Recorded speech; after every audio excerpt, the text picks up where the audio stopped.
قائد اعظم مایوس ہوکر لندن چلے جاتے ہیں، پھر علامہ اقبال کی درخواست پر 1934 میں واپس آتے ہیں اور پھر اپنی ساری زندگی مسلمانوں کے لیے وقف کر دیتے ہیں۔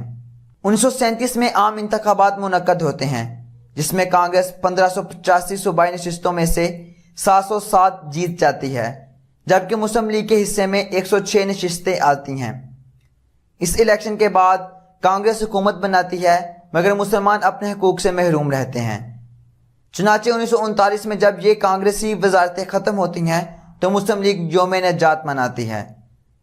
1940 میں مسلم لیگ کا اجلاس لاہور میں منعقد ہوتا ہے جس میں مولوی فضل الحق قرارداد پاکستان پیش کرتے ہیں جو متفقہ طور پر منظور کر لی جاتی ہے۔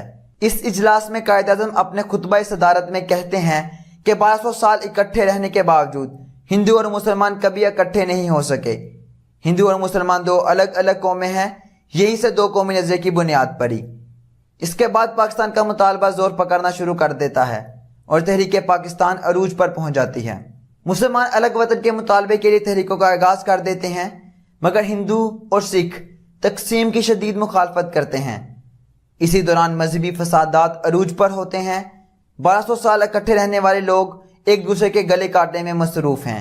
1942 میں کرپس مشن برصغیر آتا ہے مگر قائد اعظم اور گاندھی دونوں اس مشن کی تجاویز کو مسترد کر دیتے ہیں۔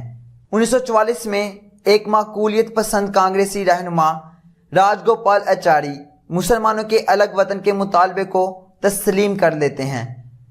گاندھی جی متحدہ ہندوستان پر اڑ جاتے ہیں اور قائد اعظم الگ وطن کا مطالبہ جاری رکھتے ہیں۔ اب ہندوؤں اور مسلمانوں کے راستے واضح طور پر الگ الگ ہو چکے ہیں۔ 1945 میں وائسرائے شملہ میں رہنماؤں کی کانفرنس طلب کرتا ہے۔ جواہر لال نہرو ہندوؤں کی نمائندگی کرتے ہیں، ستارا سنگھ سکھوں کے نمائندے ہیں اور دونوں تقسیم کے کسی فارمولے پر تیار نہیں ہیں۔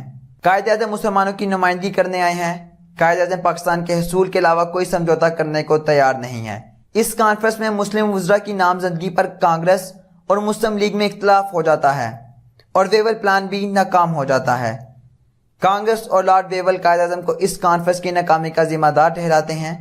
ویول پلان کی ناکامی کے بعد لارڈ ویول عام انتخابات کا اعلان کرتے ہیں۔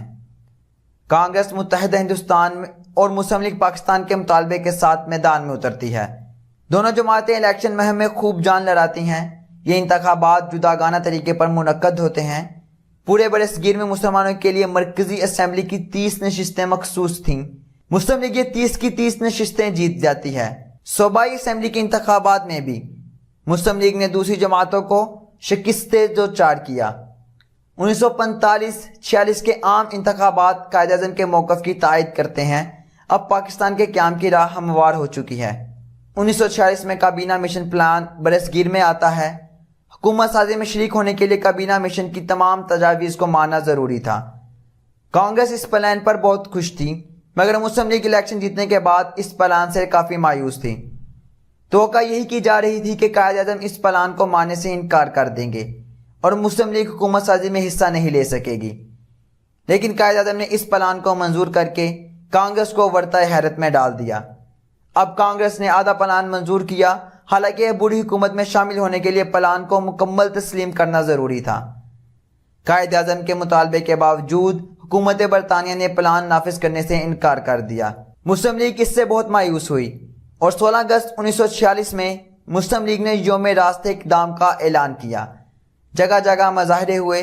مسلمانوں نے انگریزوں کے دیے ہوئے خطابات واپس کر دیے۔ لارڈ ویول جب برصغیر کا سیاسی حل نکالنے میں ناکام ہوئے تو حکومت برطانیہ نے لارڈ ماؤنٹ بیٹن کو برصغیر میں وائسرائے کے طور پر بھیجا۔ 20 فروری 1947 کو برطانوی وزیر اعظم نے اعلان کیا کہ 1948 میں برصغیر سے برطانوی راج ختم کر دیا جائے گا۔ اس اعلان کے ساتھ ہی پورے برصغیر میں فرقہ وارانہ فسادات کے شعلے بھڑکنے لگتے ہیں۔ 3 جون 1947 کو لارڈ ماؤنٹ بیٹن تقسیم ہند کا اعلان کرتا ہے۔ اس منصوبے کے تحت پنجاب اور بنگال کی تقسیم کی جائے گی۔ تقسیم کی ذمہ داری ریڈ کلف کے ذمہ لگائی جاتی ہے۔ ریڈ کلف انتہائی متنازع تقسیم کرتا ہے اور نئے ممالک میں دشمنی کی بنیاد ڈال دیتا ہے۔ حالانکہ برطانوی حکومت نے 1948 میں برطانوی راج ختم کرنے کو کہا تھا مگر حکومت برطانیہ نے 14 اگست 1947 کو پاکستان اور 15 اگست 1947 کو بھارت کو آزاد کر دیا۔ آزادی کے اعلان کے ساتھ ہی لوگوں نے اپنے نئے ممالک میں ہجرت شروع کر دی۔ اس ہجرت کے دوران فسادات عروج پر رہے۔ وجہ یہ تھی کہ ایک تو فوج ڈس فنکشنل تھی اور دوسرا برطانیہ نے وقت سے پہلے اچانک آزادی دے کر دونوں ممالک کو نئی مصیبت میں ڈال دیا تھا۔